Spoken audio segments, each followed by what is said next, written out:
ছাত্র শিবির আগামী 28শে অক্টোবর 20 লক্ষ ছাত্র জনতা নিয়ে মহাসমাবেশ করবে সোহরাওয়ার্দী উদ্যানে। এই কথা এখন নেটিজেনদের মুখে মুখে। আমরা শুনতেছি যে তারা স্মরণকালের সর্বোচ্চ ছাত্র জমায়েত করবে এই সোহরাওয়ার্দী উদ্যানে। জামাতের সমাবেশ করার কথা ছিল 10 লক্ষ মানুষ নিয়ে। জামাতের সেক্রেটারি জেনারেল 10 লক্ষের আশা করেছিলেন, কিন্তু বর্তমান সময়ে নেটিজেনরা এবং বিভিন্ন নিউজ থেকে আমরা জানতে পারছি যে তা ডাবল, প্রায় 20 লক্ষ মানুষ নাকি জামাতের সমাবেশে সেদিন ঢাকায় উপস্থিত হয়েছিলেন।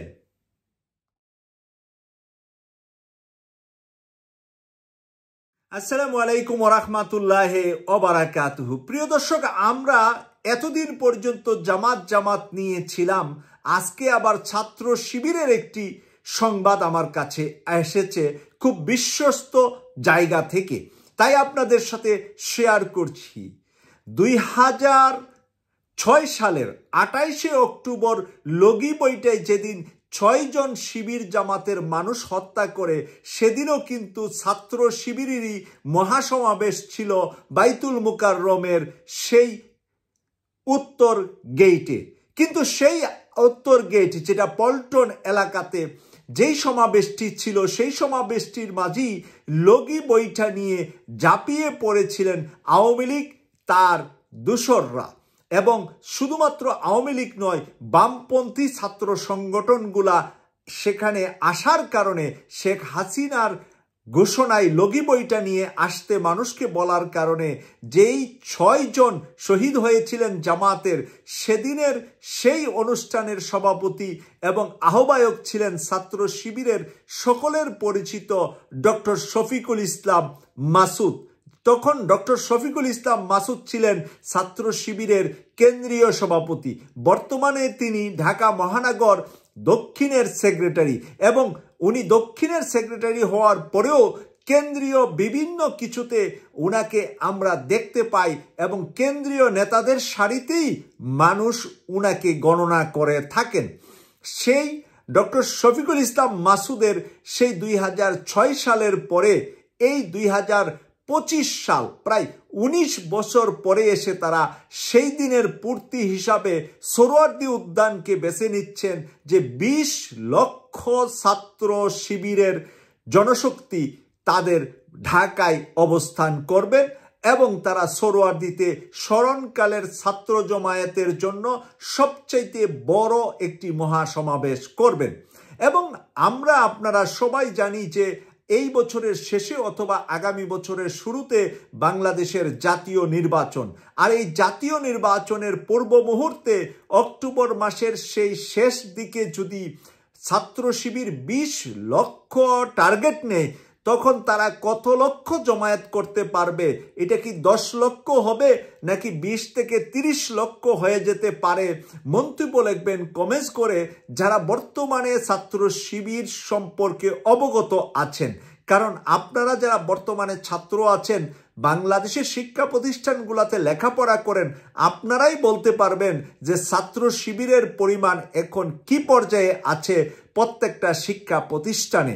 তাই সেই শিক্ষা প্রতিষ্ঠানগুলোতে যদি ঢাকামুখী হয়, তারা যদি সেই লগি বইটা দিবসটাকে আবার উদযাপন করতে চা, তাদের শহীদদেরকে স্মরণ করাতে চা, তখন আমার মনে হয় যে 20 লক্ষ তারা যে টার্গেট নিয়েছে, তাদের টার্গেটে কোনো মিস হবে না।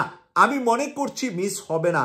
তারপরেও আপনাদের অভিজ্ঞতা থেকে আপনারা কমেন্টস করে লিখবেন। আর সোহরাওয়ার্দী উদ্যানের 28শে ফেব্রুয়ারি তারা যদি মহাসমাবেশ করে, সেই মহাসমাবেশ যদিও ছাত্র সংগঠন হিসাবে ছাত্র শিবির আয়োজন করবে, এখানে কিন্তু অতিথি হিসাবে আমি যতটুকু বুঝতে পারছি, এখন তাদের সাথে যারা যুগসাজ করে রাজনীতি করছে ওই সমস্ত দলগুলারও ছাত্র সংগঠনের নেতারা দাওয়াত পাবেন।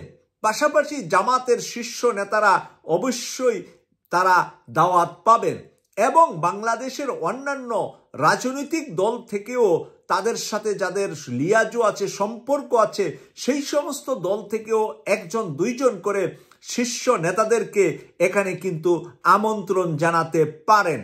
আমি মনে করছি যে এই কাজটা জাহিদুল ইসলাম বর্তমান যে ছাত্র শিবিরের সভাপতি, সে কিন্তু শেখ হাসিনাকে বিতাড়িত করার সময় সবচেয়ে বড় মাপের ভূমিকা পালন করেছে, কারণ সে ছিলেন তখন ছাত্র শিবিরের কেন্দ্রীয় সেক্রেটারি জেনারেল। আমরা যতটুকু জানি যে প্রতি জানুয়ারি মাসের 1 তারিখ থেকেই ছাত্র শিবিরের নতুন সভাপতি নির্বাচিত হয়ে দায়িত্ব পালন শুরু করেন। আবার ডিসেম্বর মাসের শেষ সপ্তাহ তারা নতুন সম্মেলন করে, সদস্যদের সম্মেলন সারা দেশ থেকে একসাথে করে তারা অনলাইনে, হাসিনার সময় হয়তোবা অনেক সম্মেলন তারা করেছে, হাসিনা যাওয়ার পরে আমরা দেখতে পেয়েছি তারা অনেক বড় সম্মেলন ঢাকায় করে তারপরে তাদের নতুন সভাপতি নির্বাচন করেছেন। তাই জাহিদুল ইসলামের সময়ও শেষ হবে আগামী 31শে ডিসেম্বর। তাই জাহিদুল ইসলাম আমার মনে হয় যে সে স্মরণকালের আরেকটি সবচাইতে বড় সমাবেশ করে ছাত্র অঙ্গনে ছাত্রদের মাঝে একটি বড় উৎসব মুখর পরিবেশ সৃষ্টি করবেন। আরেকটি গুরুত্বপূর্ণ সংবাদ আপনাদের সাথে আমি শেয়ার করছি। যেদিন নাকি আমরা ঢাকায় মাইলস্টোন স্কুলে বিমান দুর্ঘটনা নিয়ে আহতদেরকে নিয়ে আমাদের মনের ব্যথা আঘাত নিয়ে আমরা ভালোভাবে মিডিয়াতে কথা বলতে পারি নাই, সেদিন আমি লাইভ পর্যন্ত ক্যান্সেল করেছিলাম, যে এতটা ব্যথা আমি পেয়েছি। সকালে আমি একটা লাইভ দিয়ে পরবর্তীতে যে কথা বলবো এই বিষয়ে সেই মানসিকতাটাও আমার ছিল না। তো সেদিন বিকেলবেলা চট্টগ্রামের চকবাজার, যেটা চট্টগ্রাম কলেজ এবং মহসিন কলেজের পাশে চকবাজারে, ছাত্র দলের একজন চাঁদাবাজকে মহসিন কলেজের ছাত্র শিবিরের এক নেতা ধরে পুলিশের কাছে দিয়েছেন। তো পুলিশের কাছে দেওয়ার কারণে এখানে ছাত্রদল এবং ছাত্র শিবিরের মাঝে বড় মাপের গন্ডগোল হয়েছে, অনেক মারামারি হয়েছে, অনেক আহত হয়েছে। সেটা নিয়ে সারা বাংলাদেশে আবার নেটিজেনরা তারা দুইটা সংগঠন কি মন্দ বলে লেখালেখি করেছেন।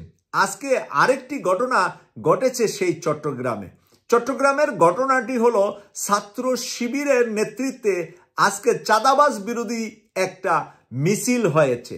সেই মিছিলে চট্টগ্রামের ব্যবসায়ীরা দোকানপাট ব্যবসা বাণিজ্য বন্ধ করে সেই মিছিলে অংশগ্রহণ করেছেন বলে আমরা সংবাদ পেয়েছি, এবং মিছিলের একটি ফটোও আমি পেয়েছি, সেটাও আপনাদেরকে এখানে দেখার জন্য দিচ্ছি। প্রিয় দর্শক, সেই মিছিলে ব্যবসায়ীরা পর্যন্ত একসাথে হয়েছে এই কারণে যে আমরা এক চাঁদাবাজ চলে গেছে, আরেক চাঁদাবাজ চাই না। তাও নাকি আওয়ামী লীগ যদি 10 টাকা নিয়ে থাকে, এখন নাকি 30 টাকা দাবি করা হচ্ছে। তার মানে আওয়ামী লীগের চাঁদা যদি 500 টাকা হয়, এখনের চাঁদা আবার 1500 হয়ে গেছে।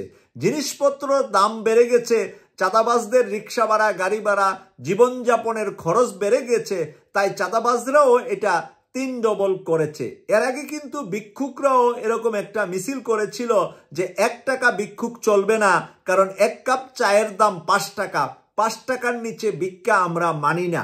এরকম ভিক্ষুকরা আন্দোলন বা মিছিল মিটিং করেছিল। তো এখন যদি চাঁদাবাজরা মনে করে যে আওয়ামী লীগ নিয়েছে 500 টাকা, আমাদের তো এখন 500 টাকাতে 1 প্লেট বিরিয়ানি হয় না, তাই 3 জনে খাওয়ার জন্য অন্তত 3 পাশা 1500 টাকা আমাদেরকে দিতে হবে। তো এই ধরনের চাঁদাবাজদের কাছ থেকে চট্টগ্রামবাসী বাঁচার জন্য তারা মনে করছে বিকল্প শক্তি ছাত্র শিবির এবং জামাত শিবিরই তাদেরকে বিকল্প শক্তি চাঁদাবাজ মুক্ত রাখতে পারবেন। তারা বিকল্প শক্তির কাছে নিজেরা ধর্ণা দিচ্ছেন এবং তারা দলে দলে ছাত্র শিবিরের মিছিলে যোগদান করে সংহতি প্রকাশ করেছেন, তাদের সাথে ঐক্যমত প্রকাশ করেছেন এবং ছাত্র শিবিরকে ধন্যবাদ জানিয়েছেন চট্টগ্রামের ব্যবসায়ীরা। প্রিয় দর্শক, এটা যদি ব্যবসায়ীদের কাছ থেকে আসে আর এই কথাগুলা যদি আস্তে আস্তে নেটিজেনদের মাধ্যমে ছড়িয়ে যায়, তাহলে আমাদের প্রিয় দল বিএনপির শীর্ষ নেতাদের আগামীতে ভোটের মাঠে কি নিয়ে ভোট চেতে যাবেন।